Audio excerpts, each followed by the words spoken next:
Okay, so today we're diving into one of history's most influential documents, the Gospel of Luke. But here's the thing. Instead of us just analyzing it from the outside, we're going to follow the author's own roadmap. He promised to create an orderly account of the life of Jesus.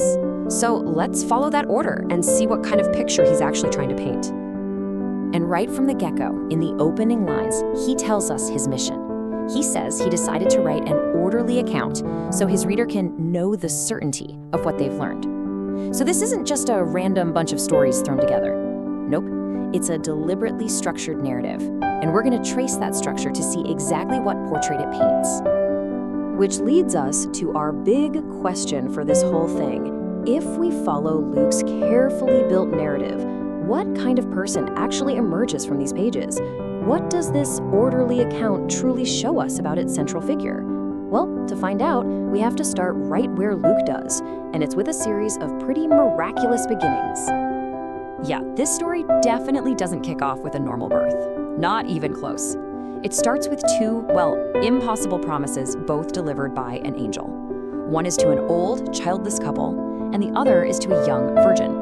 This sets the stage right away, telling us that the ordinary rules, they might not apply here. And what's really interesting is how Luke immediately draws the sharp contrast. When the angel appears to Zechariah, who's an established priest, part of the system, his response is doubt. How can I be sure of this? But when that same angel shows up to Mary, a young woman with, basically no social standing, her response is just pure faith. I am the Lord's servant. This tension between doubt from the establishment and faith from the humble, it's a theme that gets set up right in the very first chapter. So the timeline just kind of clicks into place from there. You get two promises which lead to two miraculous births. John the Baptist's arrival causes a real stir, but it's the birth of Jesus in a humble stable announced only to shepherds that truly sets the stage. After these really extraordinary beginnings, the whole story leaps forward to his public life, and that's when he introduces a message that's going to shake the very foundations of their society. So boom, we jump forward 3 decades. Jesus emerges as a public figure, and Luke's account puts this huge focus on his teachings. And this message, it wasn't just new, it was a direct challenge to the entire social and religious order of the day. I mean, just look at these core teachings laid out in chapter 6. Love your enemies, do good to those who hate you. You gotta understand, in an honor-shame culture that was all about loyalty to your own people, this was a radical upside-down way of thinking. He says the poor are blessed, the hungry are blessed, not the rich and the well-fed. The entire value system is being turned on its head. And his teaching consistently went way beyond just external actions. It was all about the inner life. Luke really emphasizes this focus on the heart because, as this quote shows, what's inside you is what ultimately determines everything you say and do. It wasn't about simply following a checklist of rules.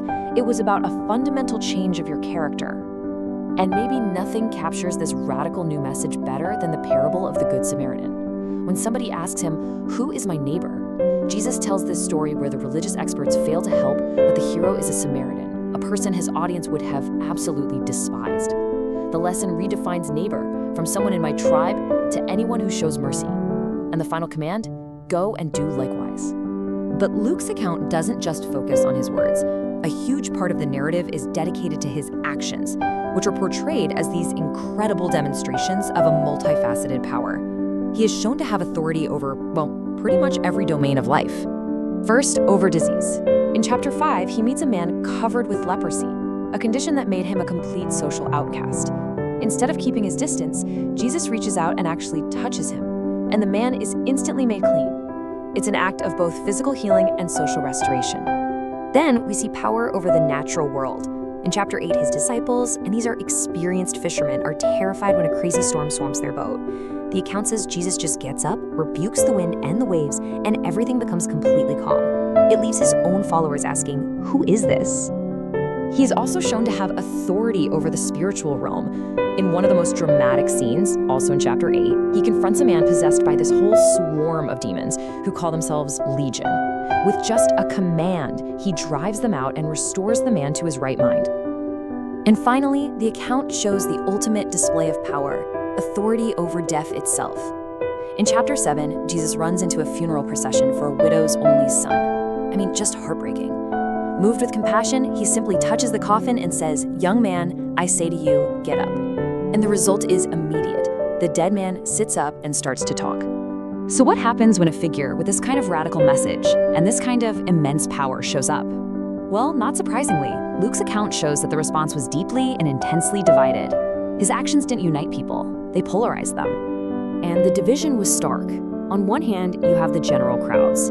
They are consistently described as just amazed. They follow him everywhere, hanging on his words, praising God for the miracles. But on the other hand, you have the religious authorities, the Pharisees and teachers of the law. They grow more and more suspicious and then openly hostile because they see him as a threat. At the heart of their opposition was that he was violating their most sacred social boundaries. This accusation, muttered by his critics, it sums it up perfectly. This man welcomes sinners and eats with them. See, in their world, this was more than just a meal. It was a fundamental challenge to their social structure and their entire understanding of holiness. And so, Luke's orderly account methodically builds this narrative of escalating tension. He presents a figure of unparalleled teaching and power who generates both intense devotion from the masses and deadly opposition from the establishment. The story inevitably pushes toward a single final question. What happens when these two forces finally collide in Jerusalem?